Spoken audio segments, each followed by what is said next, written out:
यावर्षी श्रावण महिन्याच्या पहिल्याच शुक्रवारी नागपंचमी आलेली आहे, म्हणजेच 9 ऑगस्टला शुक्रवारी नागपंचमी येत आहे। नागपंचमी म्हणजे नागदेवांचे पूजन करण्याचा दिवस। देवाधिदेव महादेवांनी आपल्या गळ्यातील दागिना म्हणून नागदेवांना स्थान दिलेले आहे। नागपंचमीला नागदेवांचे पूजन केल्यास काल सर्पदोष, नागबली यापासून आपली सुटका होते।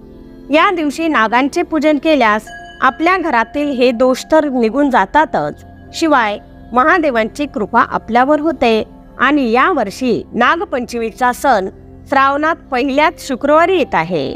असा संयोग खूप वर्षानंतर घडून येतो। जर देवाधिदेव महादेवांबरोबरच आपल्याला नागदेवांचीही कृपा मिळवायची असेल तर शिवलिंगाबरोबरच नागाच्या प्रतिमेचे किंवा फोटोचेही पूजन जरूर करावे। नागपंचमीला नागाचे पूजन करण्यासाठी भिंतीवर गिरूने नागाचे चित्र काढावे किंवा बाजारात नाग नरसोबाचे चित्र मिळते ते आणून भिंतीवर लावावे व त्याची विधिवत पूजन करावे। काही स्त्रिया गव्हाच्या पिठाचीही नागाची प्रतिमा तयार करतात आणि त्याचे पूजन करतात।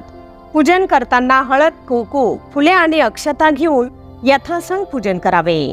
एका वाटीत दूध आणि एका वाटीत लाह्या घेऊन त्यांचा नैवेद्य अर्पण करावा।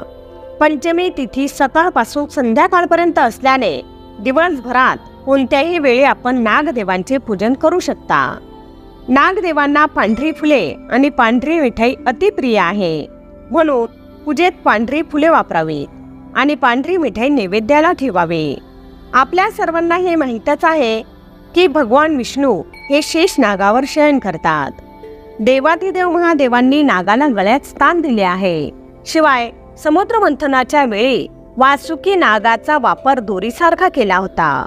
म्हणजे आपल्या हिंदू धर्मात पुरातन काळापासूनच नागदेवांना पूजनीय मानले जाते। नागदेवांची पूजा झाली की त्यांना मनोमन प्रार्थना करावी की आमच्या घरातील सर्व प्रकारचे दोष निघून जावेत। अशी मान्यता आहे की नागपंचमीला जमिनीचे खोदकाम करू नये, तव्यावर काही बनवू नये, तळलेल्या वस्तू खाऊ नये। या दिवशी ग्रामीण भागात झोके बांधले जातात आणि भगवंतांची गीते गाऊन झोके खेळले जातात। तसेच खीर व कानवड्यांचा नैवेद्य दाखवला जातो।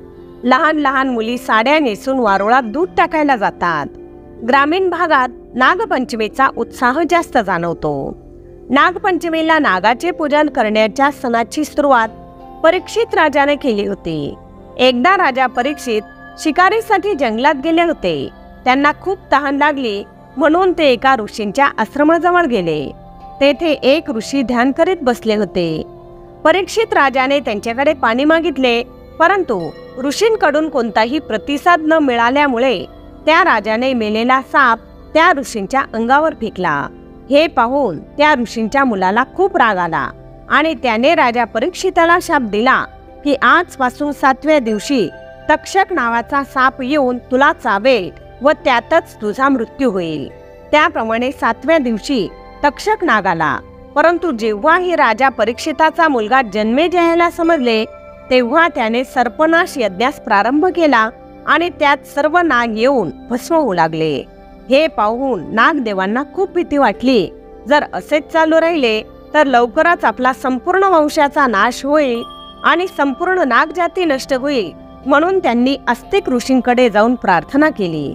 मग आस्तिक ऋषींनी परीक्षित राजाचा मुलगा जन्मेजयाकडे गेले व त्याची समजूत काढून तो यज्ञ बंद करण्यास सांगितले आणि संपूर्ण नागजातीचे संरक्षण केले आणि त्या दिवसापासूनच नागदेवांचे पूजन करण्यास सुरुवात झाली। मित्रांनो, व्हिडिओ तर तुम्हाला नक्कीच आवडला असेल। व्हिडिओ आवडला असेल तर लाईक व शेअर करा। तसेच अशाच प्रकारचे नवनवीन व्हिडिओ पाहण्यासाठी आमच्या मराठी टिप्स या यूट्यूब चॅनलला सबस्क्राईब जरूर करा। धन्यवाद।